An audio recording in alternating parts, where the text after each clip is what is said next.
Hello football প্রেমিক বন্ধুরা, কেমন আছেন সবাই? আশা করি অনেক অনেক ভালো আছেন। তো আজকের এই ভিডিওতে আমরা দেখব ফুটবল বিশ্বের সবচাইতে দামি 10টি শিরোপা। তো বন্ধুরা কথা বাড়াবো না, ভিডিওটা শুরু করব। তার আগে আপনি যদি আমার এই চ্যানেলে একদম নতুন হয়ে থাকেন তাহলে সাবস্ক্রাইব করে পাশে থাকবেন। তো প্রথমে রয়েছে ইংলিশ প্রিমিয়ার লিগ ট্রফি। এই টুর্নামেন্টটি ইংল্যান্ডে আয়োজন করা হয়। আর ইংলিশ প্রিমিয়ার লিগে ম্যানচেস্টার সিটি, আর্সেনাল, লিভারপুলের মতন বড় বড় ক্লাবগুলো অংশগ্রহণ করে থাকেন। তো যাই হোক, এই টুর্নামেন্টটি 1992 সালে ইংল্যান্ডে প্রথমবারের মতন আয়োজন হয়েছিল। এই টুর্নামেন্টের সফল দুটি ক্লাব হলো ম্যানচেস্টার ইউনাইটেড, যারা এখন পর্যন্ত মোট 13 বার ইংলিশ প্রিমিয়ার লিগ জয় করেছেন। অন্য একটি ক্লাব হলো ম্যানচেস্টার সিটি, যারা এখন পর্যন্ত মোট 8 বার ইংলিশ প্রিমিয়ার লিগ জিতেছেন।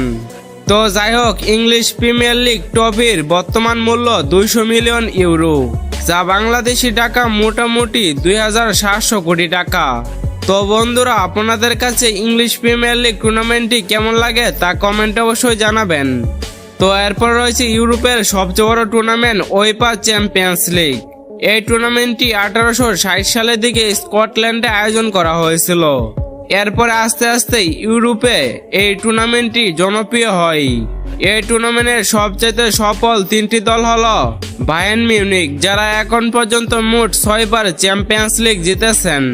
এরপরে আরেকটি দল হলো এসি মিলান, যারা এখন পর্যন্ত মোট 7 বার চ্যাম্পিয়ন্স লিগ জিতেছেন। চ্যাম্পিয়ন্স লিগ টুর্নামেন্টের সবচাইতে সফল দল হলো রিয়াল মাদ্রিদ, যারা এখন পর্যন্ত মোট 15 বার চ্যাম্পিয়ন্স লিগ জিতেছেন। তো যাই হোক, চ্যাম্পিয়ন্স লিগ ট্রফির বর্তমান মূল্য 1000 মিলিয়ন ইউরো, যা বাংলাদেশি টাকা মোটামুটি 10,000 কোটি টাকা। তো এরপর রয়েছে বর্তমান সময়ের জনপ্রিয় টুর্নামেন্ট ক্লাব ওয়ার্ল্ড কাপ। এই টুর্নামেন্টটি ফিফা আয়োজন করে থাকেন। এই টুর্নামেন্টটি 2000 সাল থেকে আয়োজন করতে শুরু করেছিল ফিফা। এই টুর্নামেন্টের সফল দুইটি দল হলো রিয়াল মাদ্রিদ, যারা এখন পর্যন্ত মোট 5 বার ক্লাব ওয়ার্ল্ড কাপ জিতেছেন। অন্য আরেকটি দল হলো বার্সেলোনা, যারা এখন পর্যন্ত মোট 3 বার ক্লাব ওয়ার্ল্ড কাপ জিতেছেন। তবে 2025 ক্লাব ওয়ার্ল্ড কাপ জিতেছেন চেলসি ক্লাবটি পিএসজিকে 3-0 গোলে হারিয়ে 2025 ক্লাব ওয়ার্ল্ড কাপ জিতেছেন। ফিফা ক্লাব ওয়ার্ল্ড কাপ এই ট্রফিটির বর্তমান বাংলাদেশি প্রাইস 1000 ইউরো। তো এরপর রয়েছে ইউরোপের জনপ্রিয় টুর্নামেন্ট ইউরো কাপ, যেটা ইউরোপ মহাদেশের ফুটবল ম্যাগাজিন আয়োজন করে থাকেন।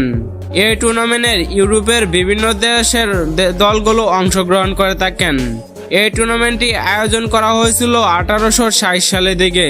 আর এই টুর্নামেন্টের সফল দুইটি দল হলো ইটালি, যারা এখন পর্যন্ত মোট 3 বার ইউরো কাপ জিতেছেন। অন্য একটি দল হলো জার্মানি, যারা এখন পর্যন্ত মোট 3 বার ইউরো কাপ জিতেছেন। তো যাই হোক, ইউরো কাপের বর্তমান প্রাইজ মানি 2000 মিলিয়ন ইউরো, যা বাংলাদেশি টাকা মোটামুটি 20,000 কোটি টাকা।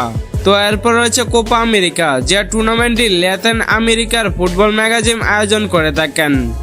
এই টুর্নামেন্টে ব্রাজিল, আর্জেন্টিনা, উরুগুয়ে, কলম্বিয়ার মতন শক্তিশালী দলগুলো অংশগ্রহণ করেন। এই টুর্নামেন্টের সফল দুইটি দল হলো আর্জেন্টিনা, যারা এখন পর্যন্ত মোট 15 বার কোপা আমেরিকা জিতেছেন। ব্রাজিল, যারা এখন পর্যন্ত মোট 8 বার কোপা আমেরিকা জিতেছেন। এই ট্রফিটির বর্তমান প্রাইজ মানি 15,000 কোটি টাকা। তো এরপর রয়েছে ফিফা ওয়ার্ল্ড কাপ, মানে ফুটবল বিশ্বকাপ। ফুটবল বিশ্বকাপ হলো বিশ্বের সবচেয়ে জনপ্রিয় একটি টুর্নামেন্ট। এই টুর্নামেন্টটি 4 বছর পর পর আয়োজন করা হয়। টুর্নামেন্ট আয়োজন করে থাকেন ফিফা। এই টুর্নামেন্টে বিভিন্ন দেশের দেশগুলো অংশগ্রহণ করে থাকেন। তো ফিফা ওয়ার্ল্ড কাপে বর্তমান প্রাইজ মানি 5000 মিলিয়ন ইউরো, যা বাংলাদেশি টাকা মোটামুটি 50,000 কোটি টাকা। এই টুর্নামেন্টটি আয়োজন করা হয়েছিল 1930 সালে। প্রথমবারের মতন আর্জেন্টিনাকে হারিয়ে বিশ্বকাপ জিতেছিল উরুগুয়া। এই টুর্নামেন্টের সবচেয়ে সফল একটি দল হলো ব্রাজিল, যারা এখন পর্যন্ত মোট 5 বার বিশ্বকাপ জিতেছেন, যেটা এখন পর্যন্ত আর কোনো দল করতে পারেনি। তো বন্ধুরা, আজকের এই ভিডিওটা এই পর্যন্তই। আবারও দেখা হবে কোনো নতুন ভিডিওতে। ততক্ষণ ভালো থাকবেন, সুস্থ থাকবেন। আল্লাহ হাফেজ, বাই।